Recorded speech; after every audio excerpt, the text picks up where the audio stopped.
I think having kind of those clear established goals in your head, whether or not they've come to fruition yet, like doing the necessary things to make it happen. And when it doesn't happen, not getting discouraged, because it's a good chance it may not. I just think you have to mentally prepare yourself for the fact that not everything is going to work out the way you want it to. Life is not always fair. But showing up, man, you got to show up. Welcome to The Career Flipper, a weekly podcast featuring career change stories from people around the world, from a bunch of different industries, about how they get from point A to point B and all the twists and turns in between. I'm Jenny Dempsey, your host and a career flipper myself. I spent over a decade leading customer service and experience at tech startups, teach 2 Udemy customer service training courses, and speak at business conferences. Then, in 2022, I got laid off. And honestly, despite all my experience, I faced hundreds of job rejections. I started seriously questioning my worth. Like, what do I even do now? Then a friend handed me an old, busted table. I saw potential. I went deep into YouTube, TikTok, and Instagram tutorials. I learned how to fix it up, and I felt this unexpected spark of joy. It just clicked, and it turns out I'm pretty good at it. And I was giving something unwanted a fresh start, and it felt really personal after feeling unwanted myself. And that's how I started my business, San Diego Furniture Flipper, where I rescue and restore furniture to keep it out of the landfill. Check out the makeovers over on Instagram and TikTok. I also speak at events to help other career flippers, host this podcast, and do some small-scale customer service consulting on the side.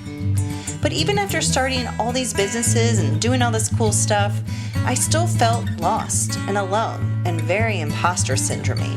Like, who goes from corporate tech to being covered in paint and sawdust in their garage, right? So I posted on LinkedIn to see if I had any friends who flipped their careers too. Turns out there are way more people flipping careers than I thought, even though the stigma around it is pretty negative.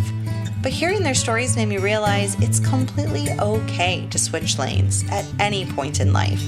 In doing this podcast, I'm learning a ton from every single conversation.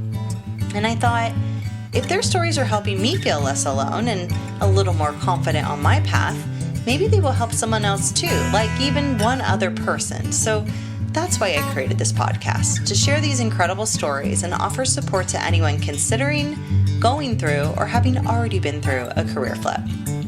Now, let me introduce you to Chris Hayre, an East Coast native now living in Los Angeles, California.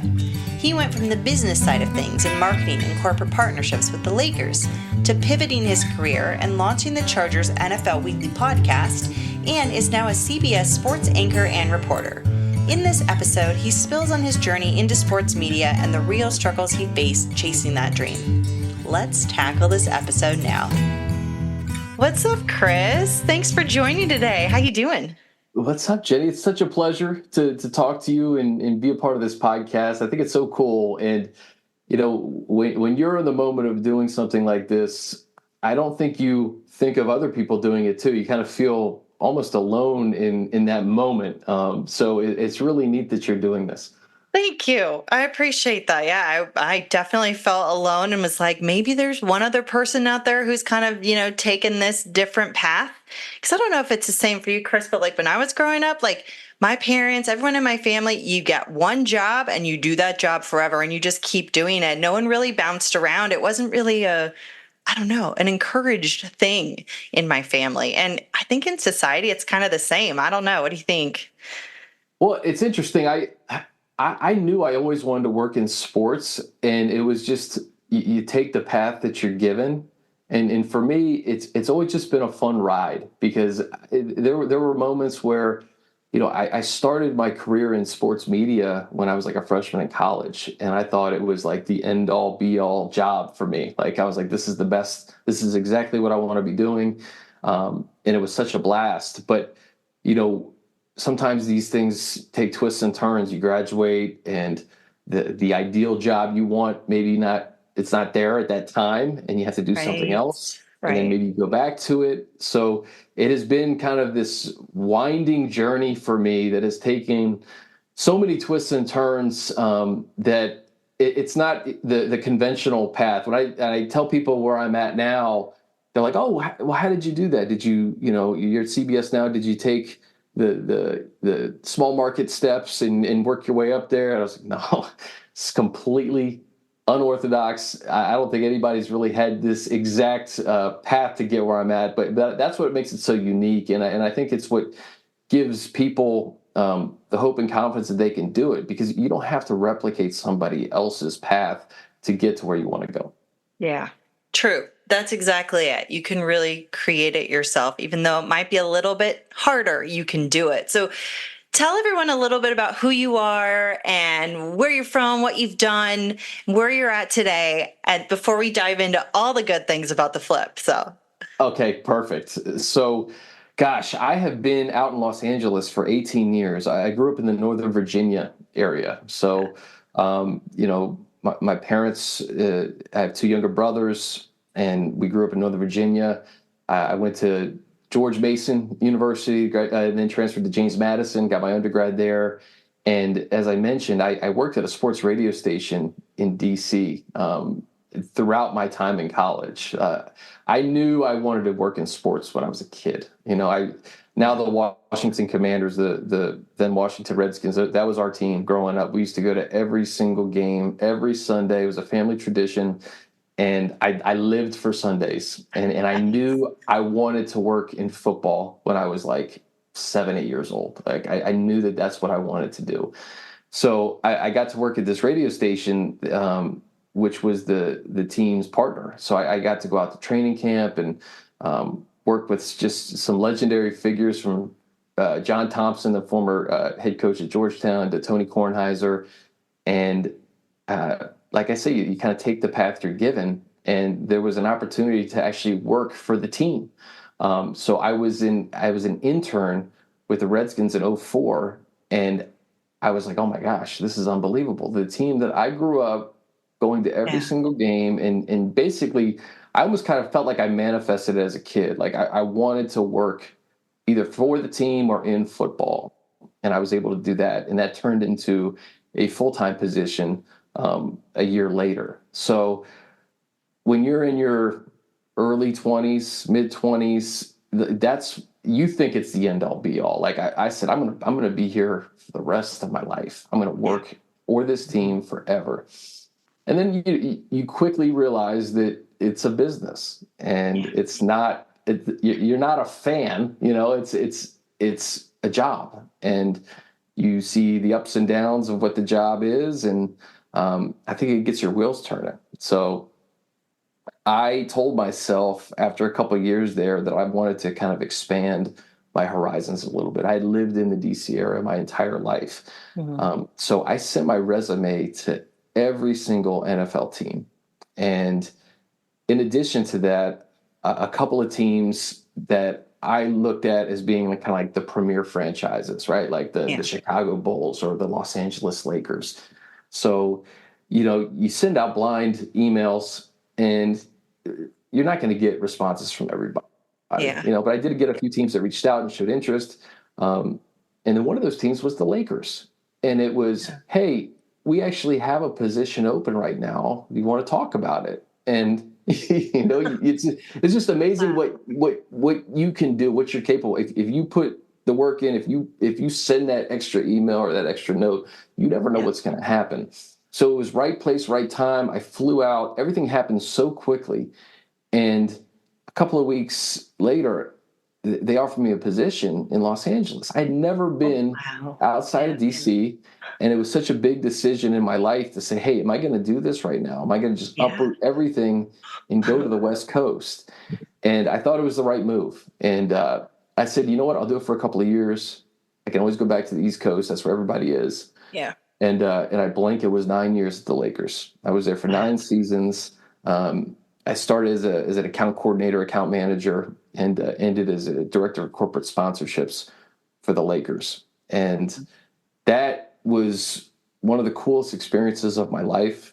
I got to be a part of 3 finals appearances, 2 NBA championships, 9 of Kobe's last 10 seasons. Just made lifelong friends at the Lakers, and I wouldn't trade that experience for anything. Yeah. But at the end of my time at the Lakers, I got that itch to get back to football, to get back to the media side. And then that is why I'm here talking to you, because that's when the big career flip happened, Jenny. Yeah. Wow. Well, first of all, this is amazing. I'm just picturing you as this child who's just like, a huge fan of football. And then suddenly in your early 20s, this happens. And then your mind kind of shifts of like, oh, this is a dream, but it's also business. And being able to like get into the actual day-to-day grind of all of that I think that's really important, because a lot of us have these childhood dreams. And then when they do happen, because they do a lot of the times, but then it's just that business part. It becomes so real that it's work. Work is work, no matter whether you're doing what you love or not. There's still so much work involved, and there's still amazing opportunities nonetheless. I think that's the biggest thing. So I don't know. I love that. And so now you've worked with the Lakers, and then you've done this 9 years. You're in LA now. You're across the country, and then you have this like calling, it sounds like, inside. You're like, I want to go back to football and I want to go back to media. So how does this all play out? Well, it was interesting, because you look at the position I was in, you never take it for granted, right? I had been with the Lakers for 9 years, but I worked in the sponsorship department where, one gentleman was there for 38 years. The other one was there for 20 some odd years. Another person there for 20 years. So you're there for 9 years, but you're still like low person on the totem pole, because there's so much staying power. Like, why would anybody want to leave the Lakers, right? Yeah, right. But I think maybe some of my past experiences in taking that leap of faith to go to LA, and it working out, and then just seeing how things had played out in my life, that I just had confidence that it was the right time to do it. I don't know, when you have supportive friends and family, I think that's the biggest thing. Everybody was 100% behind me in doing it. But I'm sure there was a lot of people that looked at me sideways, like, why would you leave your job as, director of corporate sponsorships at the Lakers to kind of start over in a new career this late in your career? And I guess it's a valid question for people on the outside, but for me, I had a game plan. I knew what I wanted to do, and I thought the best way for me to kind of reintroduce myself to the sports media world while staying in the sports industry was to leave the Lakers. And first of all, this is what I did. I left the Lakers in August of 2015. I got married in August of 2015. And then the next month, I started at Northwestern, a one-year grad program at Northwestern in Chicago. I wouldn't recommend that many life changes in the span of 30 days. That's a lot. That's what I did. But I thought Northwestern, one of my dear friends, Mike Trudell, went to Northwestern undergrad. And, I talked to him a lot about kind of making that move. And the more I looked into the program and kind of looked at all the advantages, I thought that it was the best move for me to go there for a year, immerse myself in all things journalism, and come back, hopefully, to LA as a journalist, as somebody who is in the media as opposed to a business executive. So I made the move. I went to Chicago for a year. I didn't work. And it was quite the experience. I had not been at school in over a decade, but I took it as serious as you could possibly take it. I was fortunate to get so many opportunities at Medill, at Northwestern, the journalism school there. Adam Schefter, who is, a senior NFL insider for ESPN, went there. And one of the first things they did was they paired me up with him, and I was able to kind of write notes for him on a deadline-driven basis for some of his shows that he did over the weekend. So in addition to like the heavy workload of classwork, I also did that. And I spent, overnights like putting together notes to try to impress him and to, try to bring him as many cool nuggets as possible about the NFL. So that's what I say when it goes beyond just the classes, just the education and the people you meet, the experiences that I had in Chicago for that year were invaluable to me because it allowed me to really make that transition. But it was still a leap of faith because, once you graduate, that was an accomplishment. You check that box. But guess what? Now you got to find a job, and you have to find a job that can support your family in a relatively new field, right? So I was in a position for several months where I was still kind of searching for that perfect gig, and it wasn't necessarily there because when you're trying to get on air, there's a lot of people trying to get on air. There's a lot of people trying to get to Los Angeles to be on air. Yeah. So I tried to be a little bit unconventional. I started a podcast that was based in LA, all things football in LA. I used some of my contacts to try to identify some of the biggest names in the sport and have that credibility as a guest. I did that for several months.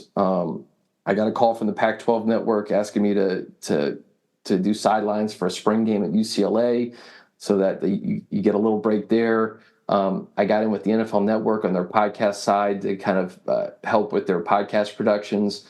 I did that. And then the big break was getting with the Chargers in their first year in Los Angeles in 2017. I had emailed them several times, and you don't always get an email back. But right before training camp started, I pitched them on a podcast. I had been doing a podcast for 6 months, and I noticed that they didn't have one. So I said, what a better way to kind of introduce yourself to Los Angeles than to have a podcast talking about the Chargers during training camp.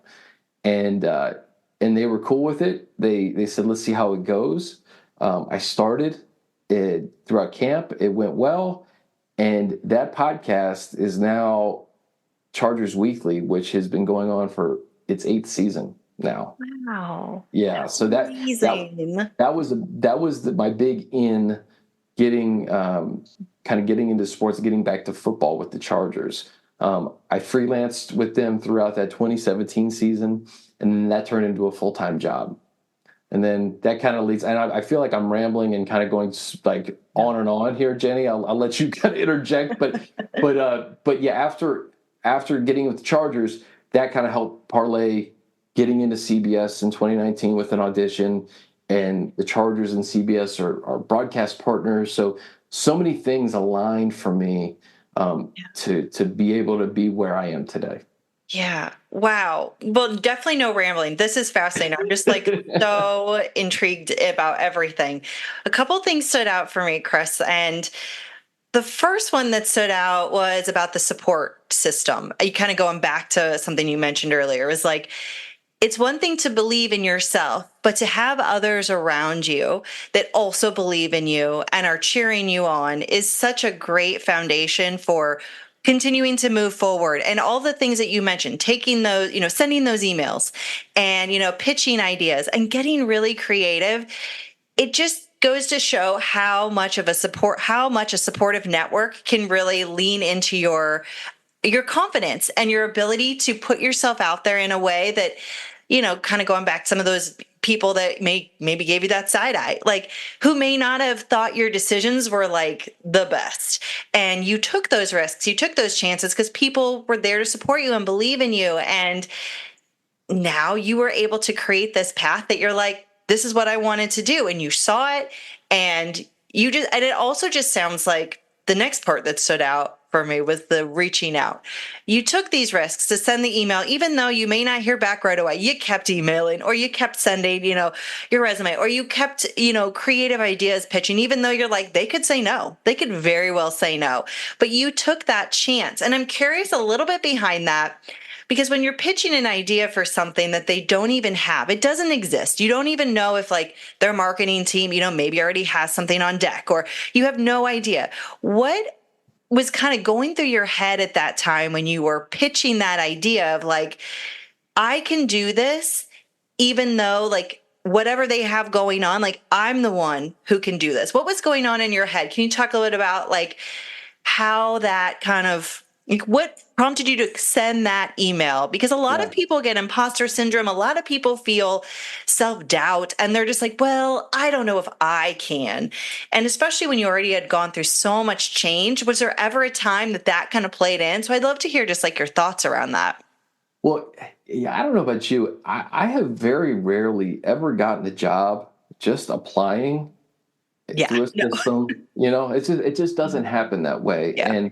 And I think I recognized just how competitive this field was, and what you needed to do to stand out. I think having confidence in my ability and knowing that whatever it was I was pitching, I was going to be able to deliver and do a good job.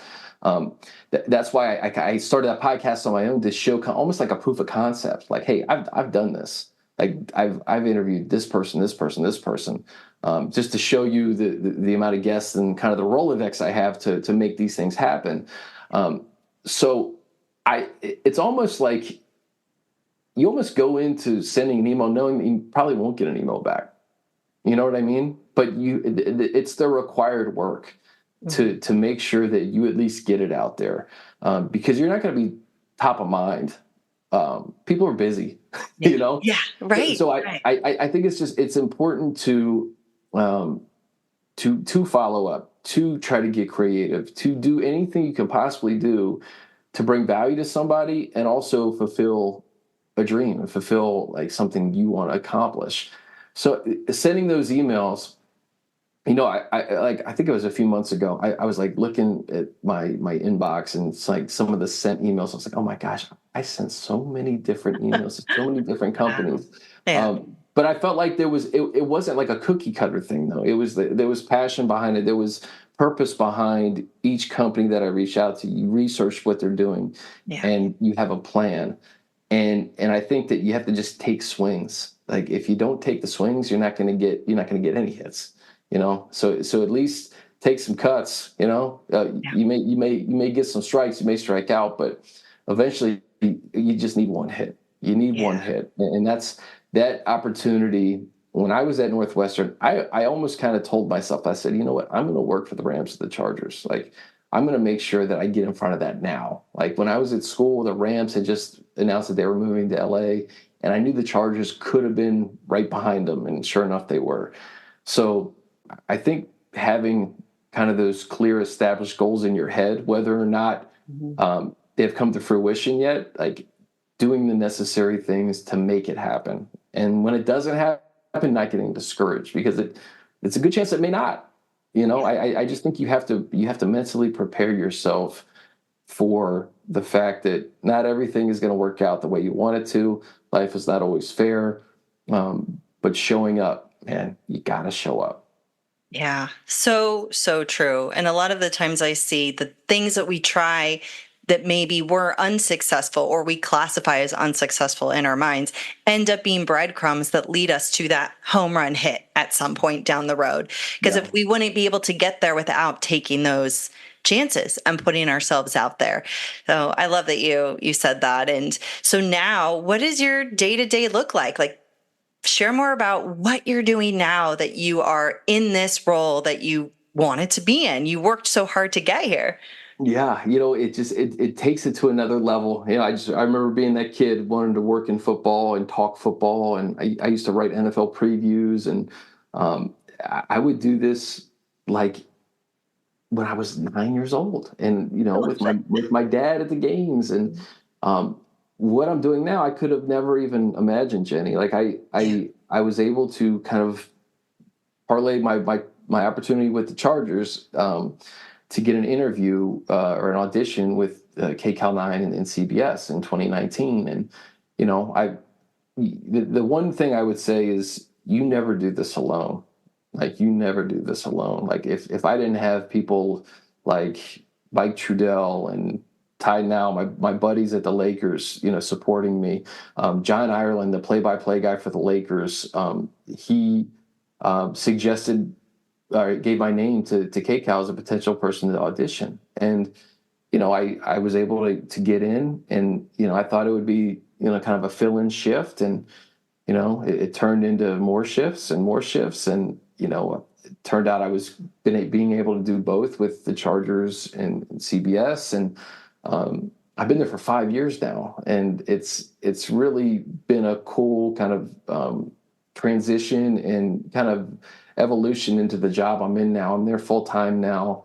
The station has a great relationship with the Chargers as broadcast partners, so being able to still be involved with the Chargers through CBS has been awesome.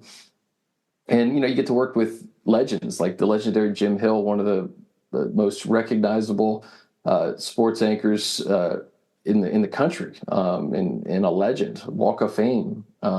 So to be able to work with that caliber of talent and be a part of it, and being able to storytell, to be an analyst, to anchor, to do live shots. I mean, I pinch myself every day that I get to do exactly what I wanted to do in maybe the best market in the country for sports, because there's two of everything. So I look back at, it's coming up, I think 9 years ago is when I left the Lakers. And, I wish I would have been like, all right, Chris, make sure you document where you are in 10 years, and the fact that I was able to kind of follow through on this dream, and, it's cool. It's cool when you look back at, being a little nervous about if this is the right move or not. And then it turns out it was the only move. Yeah. Oh my gosh. I love that. And like, if you could go back, 9 years ago, 10 years ago, and tell yourself a piece of advice, what would you say from where you're at now? Man, it's a really good question. I think the one piece of advice I would give myself is to not be too hard on myself.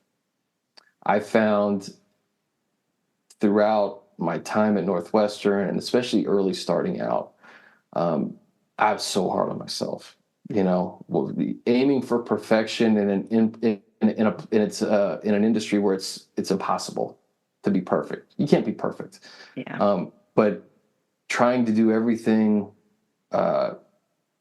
perfect, and thinking that you're going into a new industry, you don't have the requisite experience that maybe other people around you do at that time, and needing to prove yourself.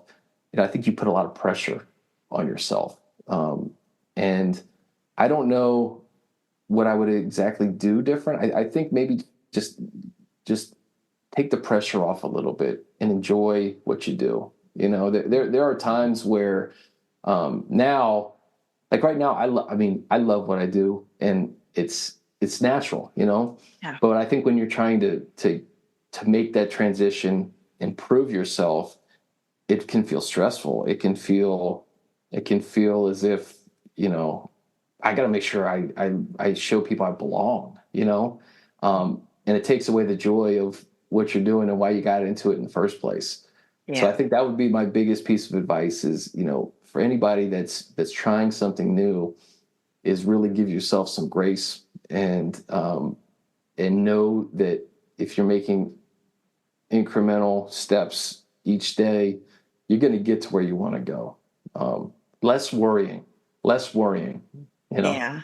That's such good advice. That really resonates with me too. I feel like when I was starting this podcast, I've never hosted a podcast, and I was kind of like, I'm not necessarily a career development expert by any means. I just was a person who was having a hard Jenny, you would never know it. You seem like a pretty good podcast host for me. I love it. Thank you. But it's just the same. I was really hard on myself at first. Like, this has to be, a certain way. This has to be perfect. And if it's not, and I would sit and edit, and I'm like, what am I doing? I'm just going to take the messy action. And on one thing that you said that stood out, have fun with it. Enjoy this experience. And two, let go of the outcome. I'm just going to have this time where this is something that's very personal to me, and it's part of my career path of dreams of, kind of still shaping those up, which, talking to people like you is really inspiring to hear. And it's just like, all right, I'm just going to do it. I don't need to be the expert, and I don't need to put all this unnecessary pressure on myself, because this is fun.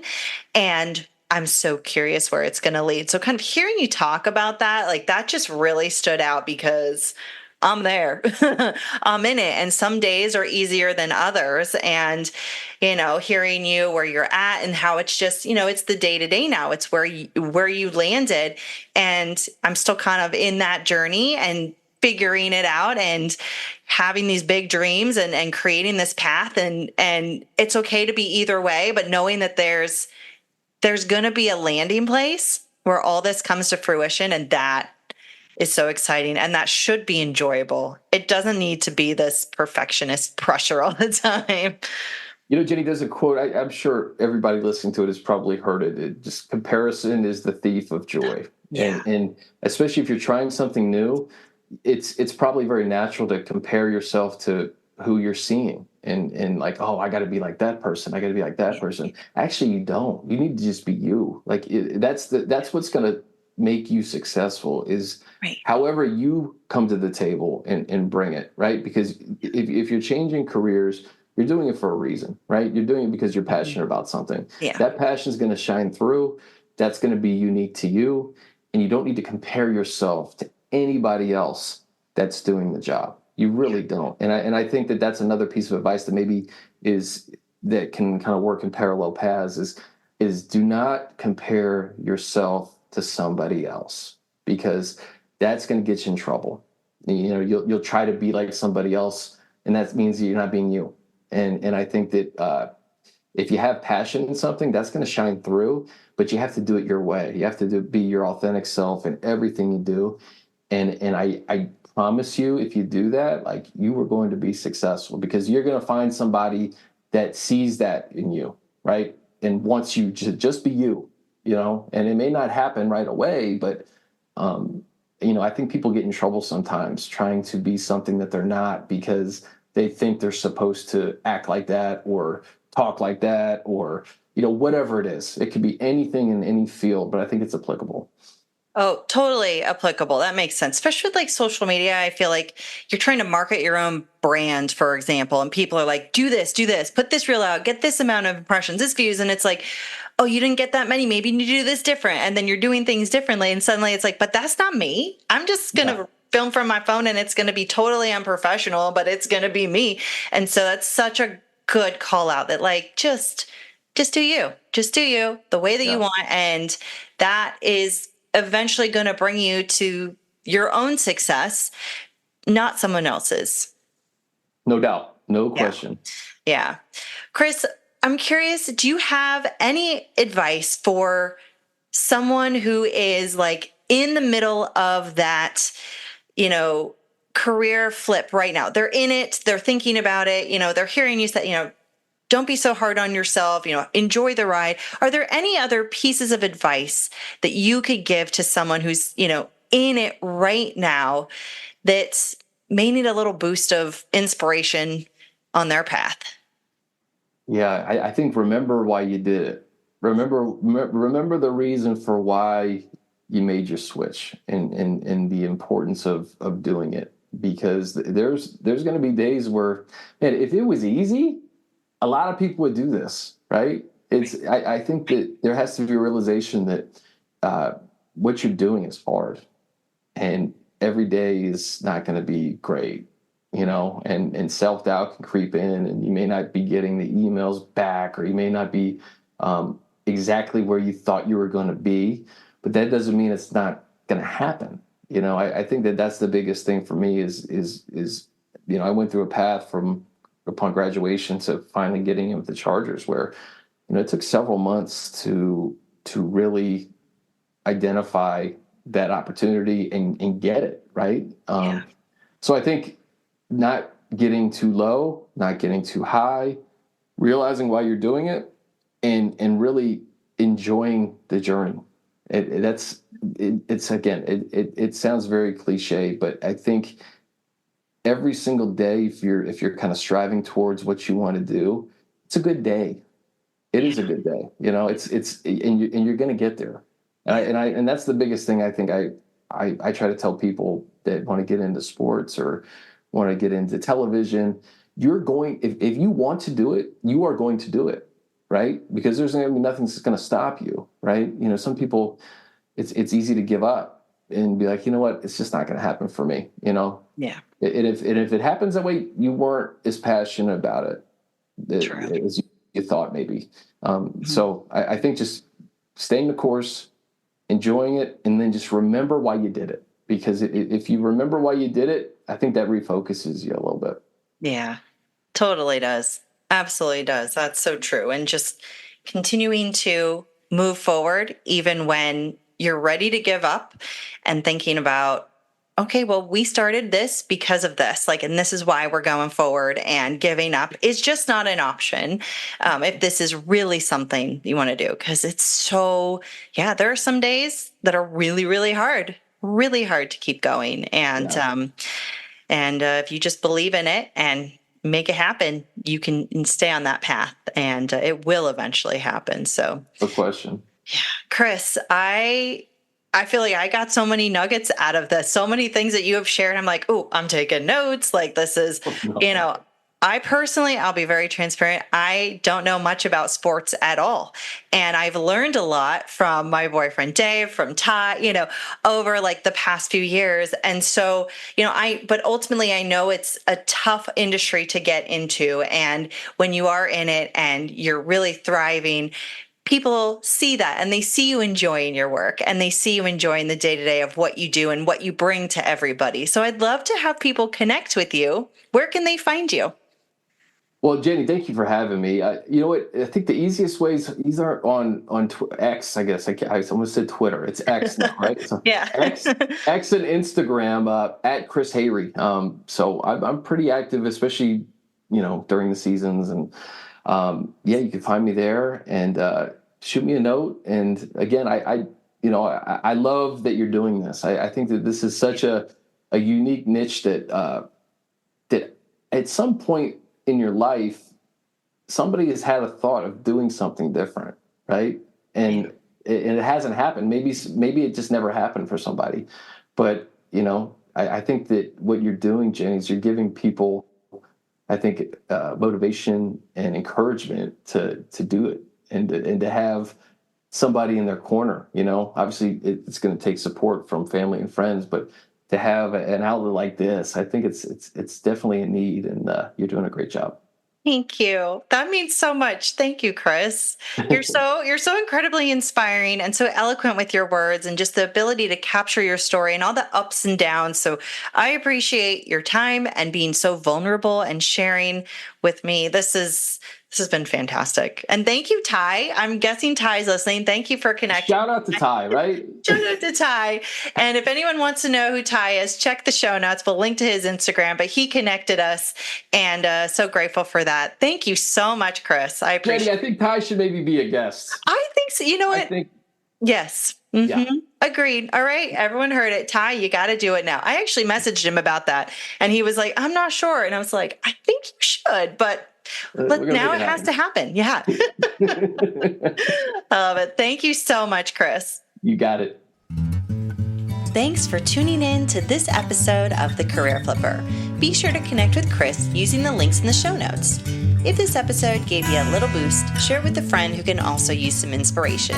Rating and reviewing the show helps more than you know, and hitting that subscribe button means you'll get more amazing flippin' stories like Chris's every week.